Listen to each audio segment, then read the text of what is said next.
Hi అండి. ఏంటి టిఫిన్‌కి పప్పులు నానబెట్టటం మర్చిపోయారా? మార్నింగ్‌కి ఏం టిఫిన్ చేయాలో అర్థం కావటం లేదా?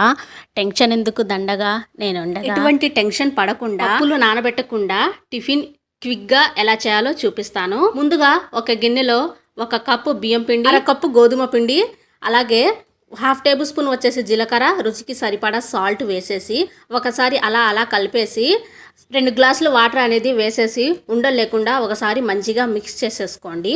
సో చూపించిన పద్ధతిలో వీడియోలో చూపిస్తున్నాను కదా, ఇలాగా ఒకసారి మిక్స్ చేసుకున్న తర్వాత ఇంకో గ్లాస్ వాటర్ వేసేసి ఇలా కలిపేసి మూత పెట్టేసి ఒక 10 నిమిషాలు పక్కన పెట్టుకోవాలి. 10 నిమిషాల తర్వాత మూత తీసి చూస్తే సో మంచిగా పిండి అనేది నానిపోయింది. ఇక్కడ తురిమిన 1 కప్పు క్యారెట్, సన్నగా చాప్ చేసిన కరివేపాకు, ఉల్లిపాయలు, అలాగే పచ్చిమిర్చి. ఉల్లిపాయలు ఎంత సన్నగా వీలైతే అంత సన్నగా చాప్ చేసుకోవడానికి ట్రై చేయండి. సో ఇలా మొత్తం వేసేసి ఒకసారి మిక్స్ చేసేసి ఇంకొంచెం వాటర్ అనేది వేసాను. ఈ మొత్తం వేసిన తర్వాత కొంచెం నాకు థిక్గా అనిపించింది.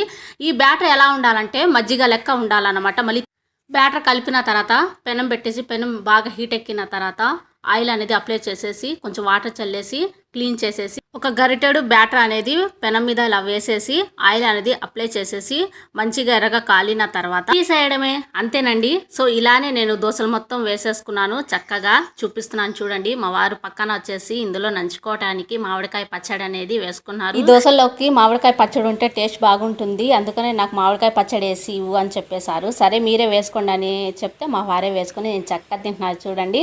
టేస్ట్ అయితే అద్రిపోయింది అనుకోండి. కంపల్సరీగా మీరు ఇంట్లో ఈ దోశ అనేది ట్రై చేసి అలాగే మీ ఫ్రెండ్స్ అండ్ ఫ్యామిలీకి వీడియో అనేది షేర్ చేయండి. షేర్ చేయటం వల్ల నలుగురికి తెలుస్తుంది అనమాట. ఎండ్ వరకు చూసి ఒక లైక్ ఇచ్చేళ్ళండి. ఉంటా మరి, బాయ్.